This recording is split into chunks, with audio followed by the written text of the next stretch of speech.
احتجاج کرنے کا کہا ہے۔ فیصل چودھری کی جانب سے وضاحت کی گئی کہ آج عمران خان کی اڈیالہ جیل میں ہونے والی گفتگو جو مختلف چینلز پہ رپورٹ ہو رہی ہے اس سلسلے میں عرض ہے کہ جس دن 24 کے احتجاج کا اعلان ہوا اسی دن مذاکراتی کمیٹی اور اہداف کا تعین کر لیا گیا تھا۔ جو فریق مذاکرات کرنا چاہتا ہے وہ اس کمیٹی سے 3 نکاتی ایجنڈا پر بات کر سکتا ہے، اور انہوں نے کہا کہ اس کے علاوہ ہم ہر صورت اپنی جو ذمہ داری ہیں وہ نبھائیں گے۔ پاکستان تحریک انصاف کے سربراہ نے 3 جو علی امین گنڈا پور اور بیرسٹر گوہر علی خان اور ان کے ساتھ جو باقی پاکستان تحریک انصاف کی قیادت ہے ان کو مذاکرات کے حوالے سے کہا ہے کہ آپ مذاکرات، چونکہ انہوں نے کہا جی کہ ہمارے ساتھ رابطے شروع ہو چکے ہیں، تو اس پر عمران خان نے کہا کہ ہمارے 3 مطالبات ہیں، ہمارا احتجاج بھی نہیں مطالبات کے لیے، اگر وہ بغیر احتجاج کے مان لیتے ہیں دباؤ میں تو اس سے اچھی کوئی بات نہیں ہے۔ علیمہ خان کے مطابق عمران خان نے کہا کہ ووٹ چوری کر کے آئین کی خلاف ورزی کی گئی۔ 8 فروری کو پی ٹی آئی نظریاتی پارٹی بنی، 1970 میں نظریاتی انتخابات ہوئے تھے اور اب پاکستان تحریک انصاف نے وہ حق ادا کیا ہے۔ علی امین گنڈا پور اور بیرسٹر گوہر عمران خان کے پاس آئے تھے۔ علی امین نے بتایا کہ بہتر تیاریاں ہو رہی ہیں، انہوں نے اجازت مانگی کہ اسٹیبلشمنٹ مذاکرات کرنا چاہتی ہے، اس پر عمران خان نے کہا کہ آپ مذاکرات کریں لیکن ہمارے مطالبات یہی ہیں، مینڈیٹ واپس کر دیں، آئین کو واپس بحال کر دیں، 26ویں یعنی ترمیم کو ختم کر دیں، اور ساتھ جو انہوں نے کہا جی کہ ہمارے جو سیاسی لوگ ہیں ان کو آپ رہا کر دیں، اس کے علاوہ کسی اور بات پہ نہ ہمارے مطالبات ہیں، نہ کوئی اور، نہ ہی ہمارا کوئی اور مقصد ہے۔ وہیں پہ جو ایک اور بڑی پیشرفت سامنے آئی وہ پاکستان تحریک انصاف کی جانب سے ورچوئل جلسہ، انہوں نے پاکستان تحریک انصاف نے ورچوئل جلسے کا اعلان کر دیا۔ اب 24 نومبر کو احتجاج ہونا ہے۔ پاکستان تحریک انصاف نے کل 20 نومبر شام 7 بجے آن لائن جلسے کا اعلان کر دیا ہے، احتجاج کے لیے، لوگوں کو موٹیویٹ کرنے کے لیے، کارکنان کو موبلائز کرنے کے لیے اور ڈسکشن کے لیے کل 7 بجے آن لائن جلسہ۔ آپ کو یاد ہوگا پہلے بھی آن لائن جلسے ہوئے تھے، انٹرنیٹ بند ہو جاتا تھا اور اس طرح کی، اب تو خیر پرماننٹ انٹرنیٹ انہوں نے بند کرنے جیسا ہی حالات بن گئے ہیں، لیکن پاکستان تحریک انصاف کی جو تنظیم ہے اس کی جانب سے کل 20 نومبر کو سوشل میڈیا پر کل شام بجے جلسہ ہوگا۔ جلسے میں مرکزی اور صوبائی قیادت شرکت کرے گی اور 24 نومبر کے احتجاج پر گفتگو ہوگی۔ تو پاکستان تحریک انصاف کسی صورت بھی پیچھے نہیں ہٹنا چاہتی، اور یہ جو آپ کو پریشانی نظر آ رہی ہے کہ حکومتی لوگ بھی بات کہہ رہے ہیں، فیصل واوڈا جیسے یا گورنر سندھ جیسے، اور اس طرح کی جو باتیں شروع کی گئی ہیں، جیسا کہ میں نے آپ کو بتایا تھا کہ یہ اب ان کو نظر آ گیا ہے کہ یہ معاملات یہاں رکنے والے نہیں ہیں، اور ہر صورت جو آئینی اور جمہوری حق ہے وہ حاصل کرنے کے لیے اپنی جو کوشش ہے وہ مکمل طور پر کی جائے گی۔ اسی بنیاد پر اب یہ پریشانی آپ کو دیکھنے کو مل رہی ہے اور یہ حالات ایسے بن رہے ہیں کہ اب ان کے لیے مسائل بڑھتے جا رہے ہیں، اور وہ پریشانی میں مختلف ہر بندہ الگ سے الگ بیان دینے پہ تلا ہوا ہے۔ کل پاکستان تحریک انصاف کے سربراہ عمران خان کی توشہ خانہ میں ضمانت ہے۔ کل اگر ضمانت ہو جاتی ہے تو عمران خان کی جو رہائی ہے وہ صرف دہشت گردی کے مقدمات رہ جائیں گے لاہور کے، جن میں 4 کی حد تک ضمانت، تگڑا فیصلہ عدالت دے چکی ہے، 8 رہتے ہیں۔ تو اس پر اب لیکن جج صاحب کی طبیعت خراب ہو گئی، جسٹس میاں گل حسن اورنگزیب صاحب آج بھی نہیں تشریف لائے۔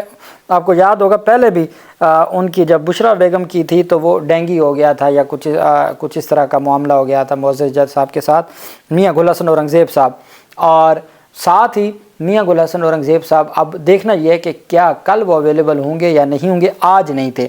کل 20 نومبر کو اسلام آباد ہائی کورٹ بار ایسوسی ایشن نے ایک کنونشن بلایا ہوا ہے، اس کنونشن میں میاں گل حسن اورنگزیب صاحب مہمان خصوصی تھے۔ اب کل اس کنونشن میں گل حسن اورنگزیب کی جگہ ارباب محمد طاہر خطاب کریں گے۔ گل حسن اورنگزیب صاحب کل اسلام آباد ہائی کورٹ کے بار کے اس میں خطاب نہیں کریں گے۔ اس کا مطلب یہ ہے کہ اگر کل وہ نہیں آتے تو عمران خان کی توشہ خانہ میں جو ضمانت ہے وہ ہفتہ لیٹ بھی ہو سکتی ہے۔ لیکن دوسری طرف جو پاکستان تحریک انصاف کے قائدین کی ملاقات ہونی تھی، لاسٹ جو ٹیوزڈے تھا اس کو ملاقات نہیں ہو سکی تھی اور اس کے خلاف توہین عدالت کی درخواست دائر کی تھی، وہ بالآخر کل سماعت کے لیے مقرر ہو گئی ہے۔ جسٹس سردار اعجاز اسحاق خان صاحب کل اس توہین عدالت کی درخواست پر سماعت کریں گے، جس پر جج صاحب پہلے بھی کہہ چکے ہیں کہ عمران خان کو آپ پیش کریں عدالت میں، اور عدالتی احاطے میں ہی ان کی ملاقاتیں ہوں اور ان کی عدالتیں لگیں جو اڈیالہ جیل میں لگتی ہیں۔ تو اب کل کا دن بہت اہم ہے۔ حامد خان نے آج ایک بڑی دبنگ پریس کانفرنس کرتے ہوئے جو سپریم کورٹ بار ایسوسی ایشن کے حالات ہیں اس کے اوپر بہت بڑا الزام عائد کیا ہے حکومتی اتحاد پر۔ حامد خان کا کہنا تھا کہ بڑے بڑے برے وقت دیکھے ہیں لیکن کبھی یہ وقت نہیں دیکھا تھا کہ اس حد تک مداخلت ہوئی ہو۔ سندھ سے ہمارے نائب صدر کے امیدوار کے 1403 ووٹ ہیں، ان کے مخالف کے 1430 ووٹ ہیں، مخالف کے 1422 ووٹ ہیں۔ یک طرفہ طور پر بیٹھ کر ان کا نتیجہ بھی تبدیل کر دیا گیا۔ حامد خان اور secretary supreme court bar Salman Mansoor نے مشترکہ پریس کانفرنس کی۔ اس دوران سینئر قانون دان حامد خان نے کہا کہ سپریم کورٹ بار ایسوسی ایشن کے الیکشن کے حوالے سے چند باتیں کرنا ضروری تھیں۔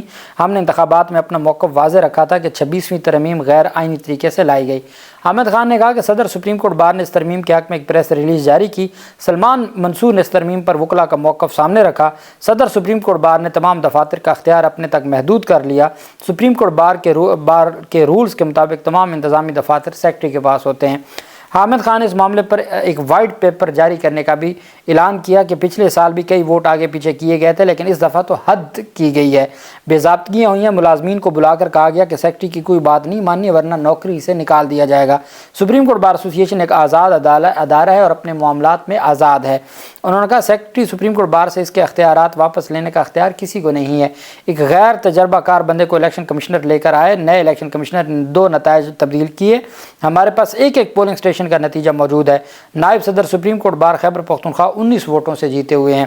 سپریم کورٹ بار کے رولز بنانے والوں میں شامل ہوں، ایسی مداخلت میں نے کبھی نہیں دیکھی۔